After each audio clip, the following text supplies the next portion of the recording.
Hey there, I'm Joel Jamieson of 8weeksout.com and Bioforce HRV. And in this video, we're going to expand upon what we talked about in the last video in the fundamentals of energy systems and talk more about how the aerobic and the anaerobic systems relate to conditioning and ultimately to performance. But first, let's do a quick review of what we talked about in the last video. First, we talked about the fact that energy systems are responsible for keeping every cell in the body alive and functioning. That's always the first and foremost things that energy systems are designed and are going to do. Next, we talked about the fact that the rate of energy production is inherently and always inversely related to its duration, meaning the faster your body has to produce energy, the less duration it's going to be able to do it for.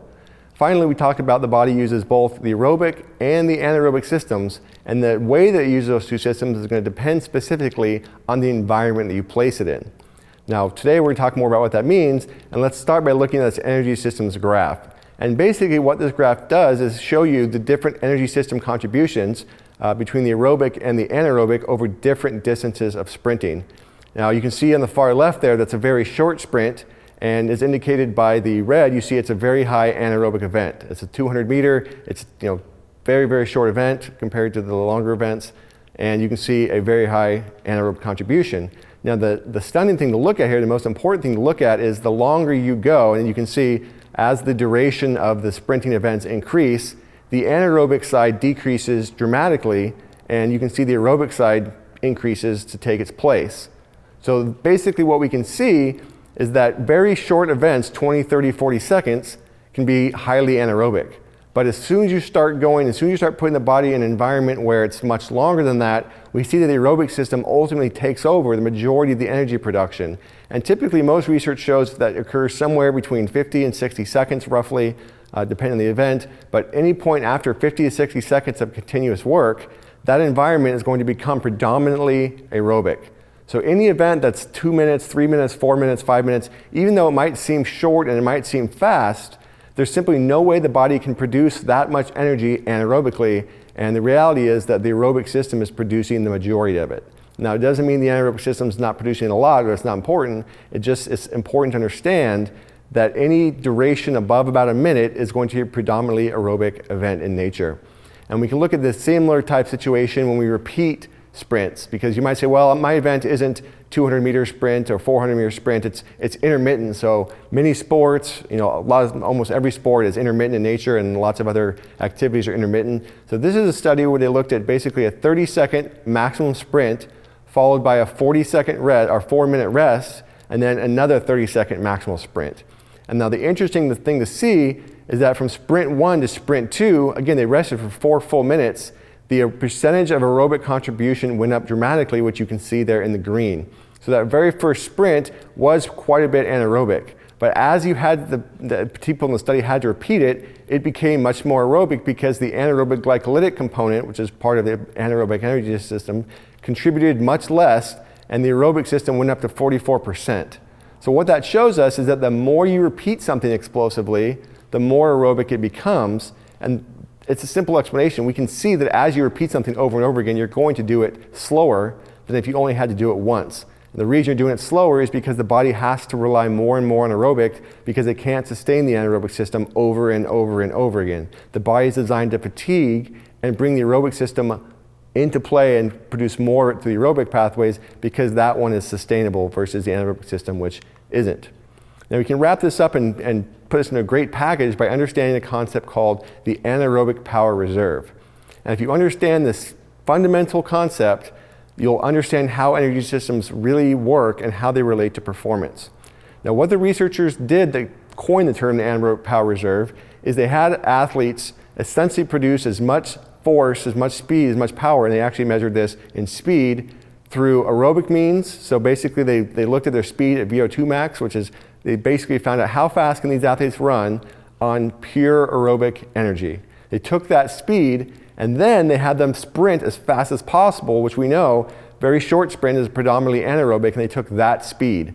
So as you can see there, the total bar there is showing us the maximum speed they could reach with anaerobic speed, and the black bar there is showing us the speed they were able to reach with aerobic speed. And they coined the difference the anaerobic power reserve.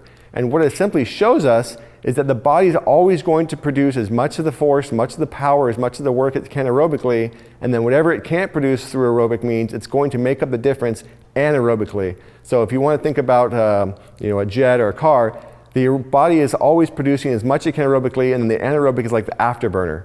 It's going to kick in whatever it has to, but the body's first and foremost always going to produce it as much as possible aerobically, and only then will make up the difference anaerobically, which is much different than most people think. They tend to think that the anaerobic side kicks in first and then the aerobic system takes over later. It's not necessarily the case. The body's always working aerobically, and it will produce as much as it can. Whatever you ask beyond that, that's where it kicks in anaerobically. Now, why is this important? Well, it's important because what the researchers found in this study is that the greater the anaerobic power reserve, which basically tells us the more total energy you're producing anaerobically, the faster you fatigue.